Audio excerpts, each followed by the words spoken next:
Hello, WCA. Mike Amori.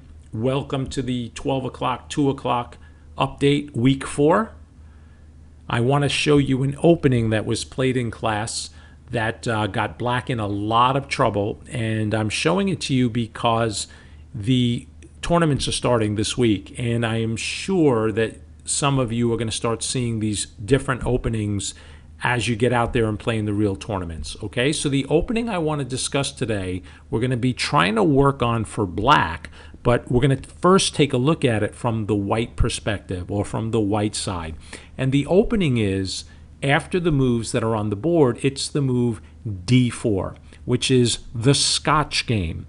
The main line of the Scotch game shows that black takes the pawn and white will take back with the knight. And I think the first question you should ask yourself is, why is white playing this way? Why did they eliminate 2 pawns on the board? Well, the answer is kind of in what's left on the board. You can see here that white has a center pawn and black does not. So white has an advantage in space right now. And if you were to continue and trade with me, I'm going to take back with my queen, obviously, and now white has a queen in the middle of the board, a pawn in the middle of the board. And this is kind of what happened in class, and black ended up getting in a lot of trouble. They tried to chase the queen away, and I believe she went to e3 in the game in class. She did, but the problem with the move c5 is, you're not going to win the queen, obviously. She's going to run away. The problem comes further down the road, and it's what happened in class, actually. It's the d5 square. What happened in the game, and I'm not going to show it because, I don't want to use the names this week. I want to show you how to correctly play this for black. The problem is that d5 square is very, very weak, and it became an outpost. And I think everybody in the class at this point knows what an outpost is, and black had a very hard time eliminating those pieces from using d5. All right, so let's turn the board around, and let's look at this from the black side.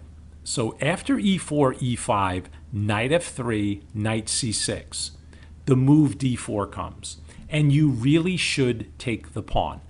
If you don't take the pawn, you have to do something about the fact that it's being attacked twice, once by the knight, once by the pawn on d4. If you play d6, and you can play this, but you're most likely going to run into the move pawn takes pawn. And no matter how you take back, the queens are coming off the board. And when they do, you can survive this. You can actually play this out to a decent middle game, but I think at our level, you're asking too much from yourself, because your king could find himself a little bit awkwardly placed, and I don't want you guys playing that way yet. As you get a little bit stronger, a little bit more experienced, you can start playing openings where the queens come off a little early, but not now. Let's keep the queens on and try to attack with the queen and keep the king safe. So if you play the move d6 here, you're going to run into that queen trade. The same thing, my friends, happens when you play f6. Here, white will probably not take and trade the pawns, but they'll play the move bishop to c4, and they'll have a nice little advantage already after 4 moves because of the strength of that light square bishop. Your king is not going to be castling short anytime soon, so we don't really want to play this way. That's why after the move d4, we're going to take the pawn. Now, white in the main line will recapture with the knight. Next week, I'm going to show you what happens when they don't take back and they play the gambit, bishop c4. It's called the Scotch Gambit.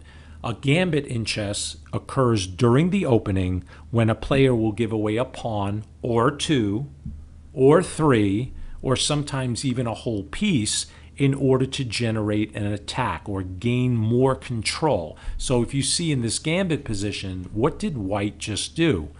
They gave you a pawn, and rather than take back, they put the bishop on that same beautiful diagonal I showed you a second ago. And this can be really tricky. We'll cover this next week. We're going to take back, and we're going to look at the main line. Here, after this takes place, we are not going to take the knight and just invite the queen into the middle of the board. Instead, we're going to attack this knight again. How can you do that? Well, just follow a basic opening principle. Pause your video. Okay, we're going to play the move bishop to c5, which is a beautiful way to play. Develop the bishop, attack the knight twice. If they take your knight, you have to start doing a little bit of homework, and they can take your knight.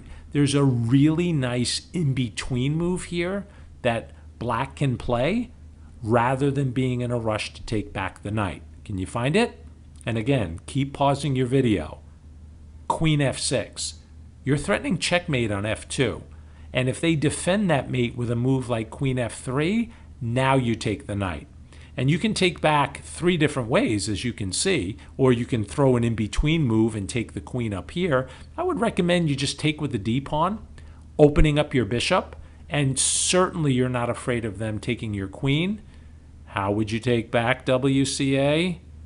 Thank you. With the knight, keep your pawns nice and neat, develop a minor piece, put a little pressure in the center, blah, blah, blah, blah, blah.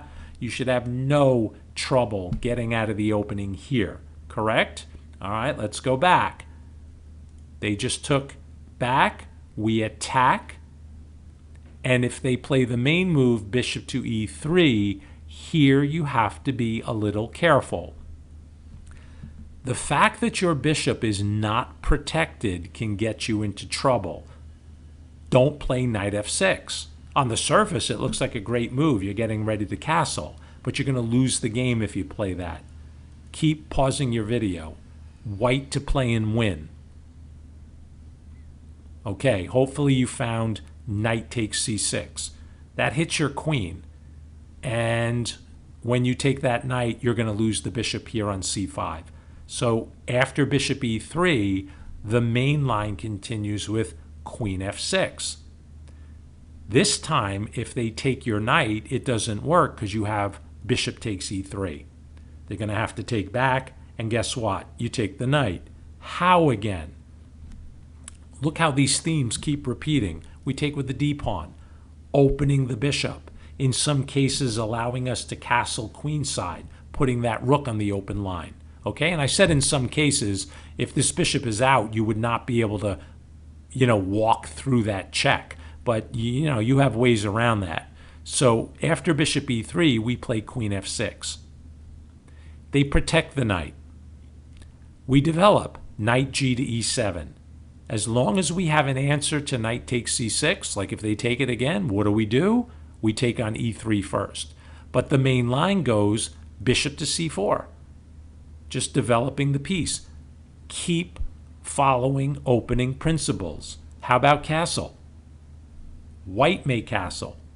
And a lot of the pros in this position will return the bishop to b6 to avoid all those tricks. But even here, my friends, you can just play d6, developing your light square bishop, and carry on. If a trade takes place here, like if a lot of trades happen, take back with the knight.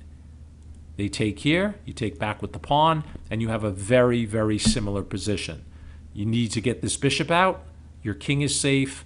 And I think all of you could follow this in a real game. So let me go through the main line move by move without the side variations.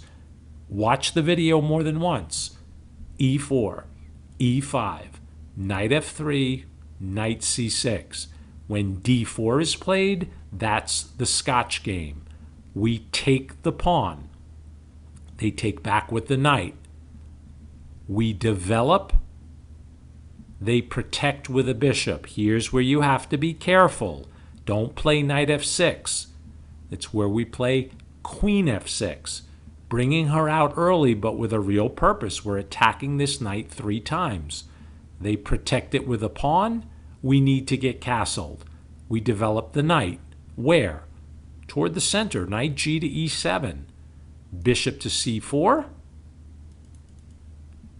Castle, castle, d6, and then JPC. What does JPC stand for? Ask any 4 o'clock student. They'll tell you. Just play chess. Develop your last minor piece. Don't give anything away for free. Okay, 10 minutes of your life has gone by. I hope you learned something, WCA. I will show you the Scotch Gambit next week during a bonus update. All right, play well.